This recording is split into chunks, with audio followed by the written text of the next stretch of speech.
I think it's the same mistake. And let me just be clear. I think Democrats should have won that election. So do I. That is my statement about Kamala Harris in terms of, her role in this. I think a Democrat should have won. What do you make of this? Well, let me play around first by saying I am not the face of ESPN. No, I was only joking around. No. I was only joking around. No, you said that stuff about Mickey. My colleagues are great. I am just a humble servant of broadcasting, just like everybody else. Stop that nonsense. Stop that nonsense. Now let me. Snow White's overrated. Let me get stop that. Let me get real serious about Kamala Harris. I'm incredibly disappointed with what I've seen from the standpoint of her promoting this book. Number one, she's saying things that she should have said when she was running for the presidency.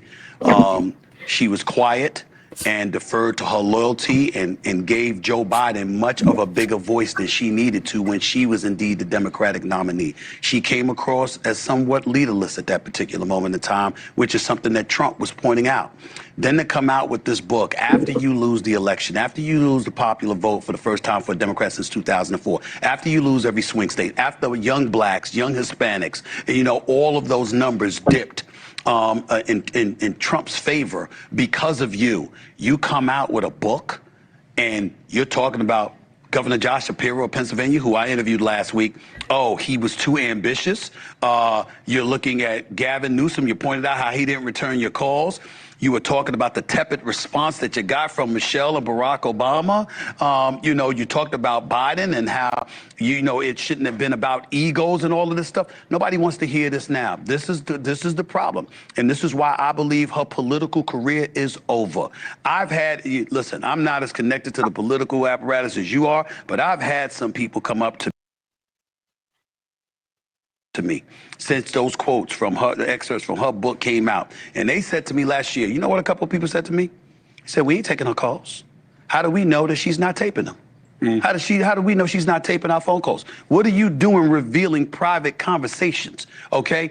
This is the kind of stuff that ends up haunting you. And so like she pointed out, she didn't have as much Democratic support as she would have wanted to begin with. It was all manufactured in the end. Once she was the Democratic nominee, it wasn't about you. It was about people who didn't want Trump to be president. It wasn't about you, and people were enamored with you, and they couldn't wait to go to the polls to vote for you, because if that's the case, you would have made it to Iowa in 2020. You would have been able to endure a primary prior to the election. But you bypassed all of that. They clearly did it purposefully because they didn't want her to have to compete for the Democratic nomination. Nancy Pelosi's on the record saying she thought that the process should have happened. It didn't happen.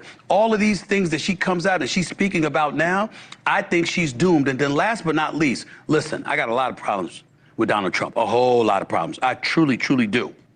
But I will say this, I can't say the man has done nothing right. I can't say that the border situation hasn't improved. I can't say that I can't ignore that the economy hasn't fallen, that's fallen apart. I'm still waiting for the results of the tariff war, the real results. I'm still waiting for him to resolve the Ukraine-Russian war, and it's nice to see him speak in favor of Ukraine for a change. But to say you can't think of anything that he has done shows the partisanship, how flagrant it is, how unproductive or counterproductive it is, and how she was not the right person to lead this country. And she, as far as I'm concerned, is done in politics. I cannot see the Democratic Party supporting her one iota moving forward. Whatever that party is, we'll have to see.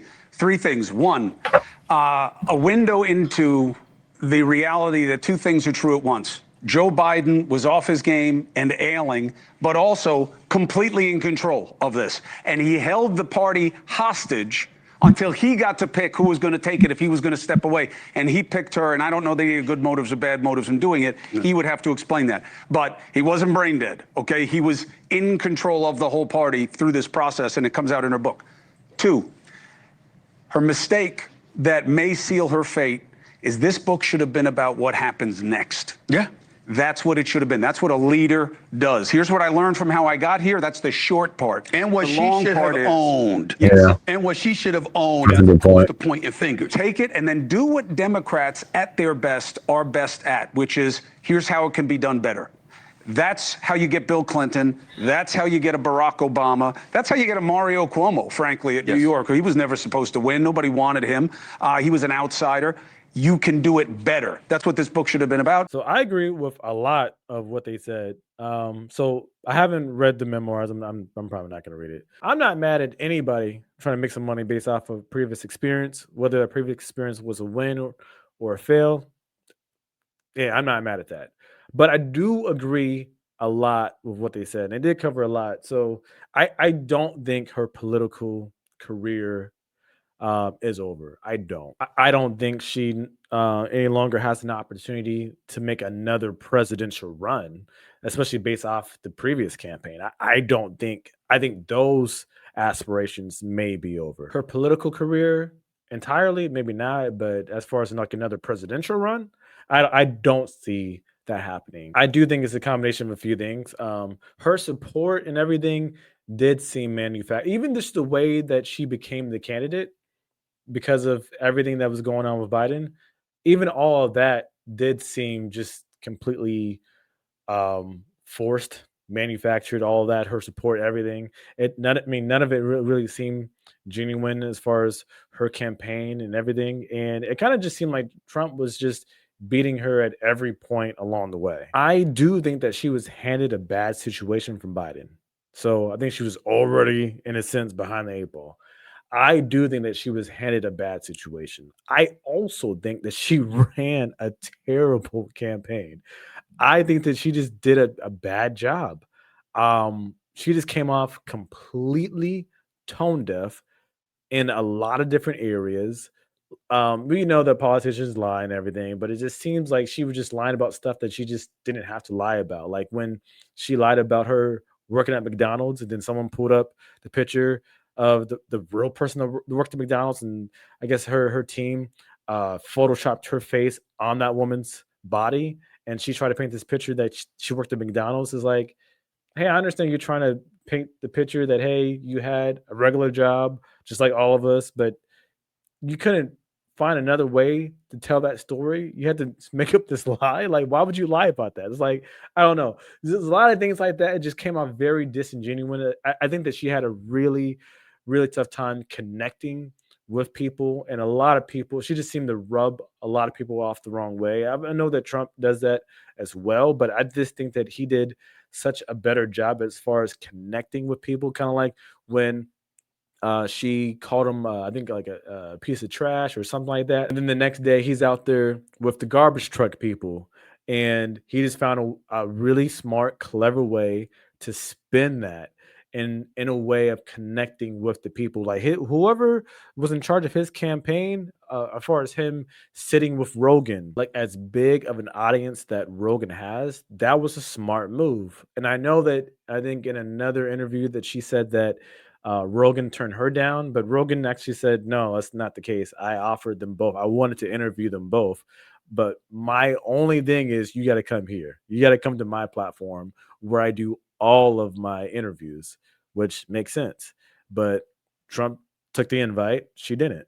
So I think like a lot of things like that, if she would have made some different decisions, maybe things would have played out a little bit different. But I just think that she just ran a bad campaign. The last ditch Hail Mary effort at the end when she knew she was getting beat in the polls for legalizing um, cannabis and things like that. At least a lot of people that I know, that came off as a slap in the face. It's like, wait, you trying to legal? Oh my gosh, like come on, let's just move on. Let's just move on and just get this election over with. That's a lot of people that I know. That's how they felt, especially when they heard that. It's like,